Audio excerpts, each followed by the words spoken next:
Are the Niners peaking too early? They're 5-0 and they're playing their best football. But to be 5-0, maybe they didn't have to do this, but to get to where they are, they gave Christian McCaffrey 119 touches in 5 games, tops in the league. So they're really pressing the issue with their 200-pound do-it-all scat back. If they keep this up, if this is how they're going to be playing football games the rest of the season, I'm a little worried how sustainable it is with him. Whereas a team such as Philly, that's kind of like figuring it out as they win games, might peak late. I don't know. What do you think? Is this team peaking early, or am I just searching for something to nitpick? I don't know that you're searching for something to nitpick. I think on the CMC front, they might be, as far as using him too much. I don't think the 49ers are peaking at all. I think last week they might have quote unquote peaked. But for the first 4 weeks, I kept talking about how I felt this team could be a lot better. And it sounded crazy at the time. Actually, I brought it up after Miami scored 70. And I said, I think this team can score with Miami. Like, whoa, I mean, they just put up 70. How can you say that? The 49ers put up 30. But I felt like the 49ers were leaving points on the board. And obviously 70 is an admiration. It's not going to happen every single week. So when I look at it, I say the 49ers are leaving points on the board. They could be scoring 40 plus every week. You said scoring. Last week, scoring, yeah. They could be scoring 40 plus every week. And Shanahan was upset that they only had 21 at halftime. This team is not peaking, Grant. This team is just that good right now to where last week they were closer to being at the peak of who they are. But I feel like they're a team that can dial it back for a couple weeks, wait until the competition gets high, and then go at it again. I just some dialing teams. It back. So, go ahead. Go ahead. What was the thing in the offseason? I think they can deload for a couple weeks. Deload. They can deload. It's all about deload McCaffrey. It's like, great, you're 5-0. Did you really have to give him 119 touches? You've cruised in these games. It was so easy for you to have been a little bit more judicious with McCaffrey and just for the sake of it. Because obviously, when Kyle is like, when the Niners are at their best on offense and when Kyle really is going for the jugular, the offense is going through McCaffrey. So when they're in the playoffs, this is how it's going to look. And that's fine, man. Give him 25, 30 touches a game in a playoff game. I don't care. But you don't have to do that freaking week 5 up 20 points. Like, stop. Because you know what? As great as Christian McCaffrey is, averaging 5.2 yards per carry, Jordan Mason's averaging 5.6. Like, you don't have to do this. Mike McDaniel over in Miami, the one team with a better offense than the Niners, they don't just ride one running back. They got 2. They have a split. Devon Achane and Raheem Mostert. Like, I don't understand. I just feel like it's so obvious and so easy. He's on IR right now, too. Ah, dang. I like that guy. Thanks for catching me.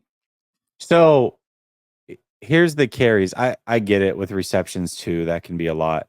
But this was the least amount of touches that he had gotten all season. He only had 21 touches this game.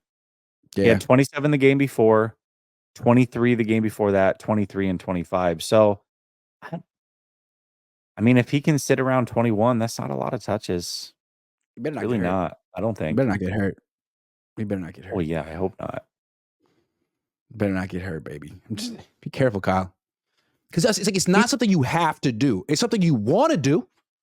It's something you want to do because that makes your offense if you're going for like, the scoring title, because obviously him and Mike McDaniel are competing. They got a little thing going. If this is something you want to do for your ego, okay, it's not about your ego. It's about the Super Bowl. And that's the ultimate thing that's going to help your ego is getting the ring, okay, that ring. And it's not the scoring title or beating Mike McDaniel. So there are other ways you can win these games, man. You don't have to do it this way. In the playoffs, by all means. But get there with this running back in one piece, baby. He's on pace for like 430 freaking touches this year. You're at the games. You're at the games most of the time, but the TV version, and I noticed this last year and didn't really put a lot of thought into it. And maybe it's still nothing, but it does seem like every time he goes to the sideline after a drive, they're always working on his neck, like his traps and neck area. I don't know what that's about. I don't know if he's got like some lingering thing, but they did it last year with him too. It just seems like I don't know, an odd thing to work on. I don't know if it means anything or if it means nothing, but it is something that has caught my eye over the last year and into this year. Raymond Martinez Jr. says, I mean, he could carry it 10, 15 times and he could still get hurt. That injury, PTSD for the Niners is real. I'm just saying, like, say there's a 1% chance a running back gets hurt on a given play. Well, the more plays, the more opportunities for that 1% to happen. Like, I don't know. So many opportunities to take the foot off the gas and just go Jordan Mason. You're up 21, 28, 32. It's like, okay. Kyle, what are you trying to prove? Thing, and I see what Raymond's saying, but this thing goes back to when the whole Trey injury thing. People are like, well, what do you want him to do? Just not run him at all? It's like, no, I don't want him to run him on 2nd down and smart. 8. Just be smart. Choose sparingly when you do these runs. Like, that's all we're saying. Why? I don't want Christian McCaffrey to run when they're up 14 or more with 4 minutes left in a game. I don't care. I don't want Debo to run when they're up that much because he gets hurt too. No. Debo pulled a hamstring. Team is so good. You don't have to do that. Save that stuff for the big games. Save it. Don't get into a little like competition with Mike McDaniel. Don't do it. Didn't Debo pull a hammy against Arizona like 2 years ago when the game was way out of hand and they just gave him one more carry just because, I guess? Yeah.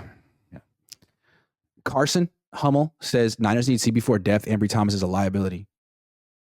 Sam Womack coming back. Darrell Luter Jr. coming back eventually, maybe. Matt McEwen says this seems like a perfect Kittle and Mason game. Man, Kittle doesn't work. Kittle doesn't have big games at 10 a.m. in Cleveland. No one's watching. When's National Tight End Day? He'll have a big game then. Nah, well, we'll talk about it. Flav says, think he was cleared 2 weeks ago, but pulled himself. Now he's had 2 weeks. I don't know, just a feeling. Plus, if it's really windy, quarterbacks might not matter much anyways. Think we still win, but it's ugly and close. Man, Flav is like adamant about this. Interesting. It's the first time you've talked about anything other than Trey Lance ever. That's incredible. Shout out to you for growing and changing and turning a corner. We did it together, Flav. Me and you. I've known you for so long. We're totally different people. We're both so different. We've matured. I think he was cleared 2 weeks ago, but pulled himself. Now he's had 2 weeks. I don't know, just a feeling. All right, man. Well, Flav's got a feeling. Bruising. He's got bruising around the rotator cuff, which is causing the injury to linger, from what I understand. So, yeah, I think it matters. They're going to win. They're going to win. Flav, everyone's don't worry. super They're going to win. empathetic to Deshaun Watson's plight right now. It's like, oh, poor Deshaun. My heart goes out to him. WS says, with the comps between Warner and Willis, where would you rank them if Willis had not hung up his cleats early? Man, Willis is like the best linebacker ever. So, I don't know. One of the... Sunil brought up this question to me yesterday. Sunil brought up a question to me yesterday. He's always got a mystery question for me. And yesterday's mystery question was, what does Fred Warner have to do to be on the Willis level? So I looked at Willis's numbers. Straight Pro Bowls. Willis had a season where he led the league in tackles at like 152. He had 3 interceptions, 3 forced fumbles, and like 7 sacks. And he had like 2 touchdowns. Jim Harbaugh once called him the Willie Mays of linebackers, and I'd have to say he's like a 5-tool linebacker. Whatever the skills a linebacker has to do, he's got him at an elite level. Like sideline to sideline, in the backfield, in coverage, blitzing, everything, and forcing turnovers, all 5. Yeah. Yeah. All right. One more. Saul Goodman says, biggest difference between BP and JG, we score way more TDs than field goals. With Brock Purdy, this offense is exciting, explosive, but Jimmy Garoppolo was just meh. And it always was. Even back in 2017, the only game where they really put up a lot of touchdowns was the game against Jacksonville. Every other game was field goal, field goal, field goal. It was Robbie Gold's fest. The biggest difference between Brock Purdy and Jimmy G is when the ball goes downfield and leaves the screen. With Jimmy Garoppolo, you were worried that something bad was going to happen. With Brock Purdy, you're excited that something good is going to happen. That is the biggest difference. He found someone wide open. Yeah. You always trust Brock. It's like, oh, man, he got him. It's not like he's forcing it in or, Kyle said he'd be open. No, Brock saw something.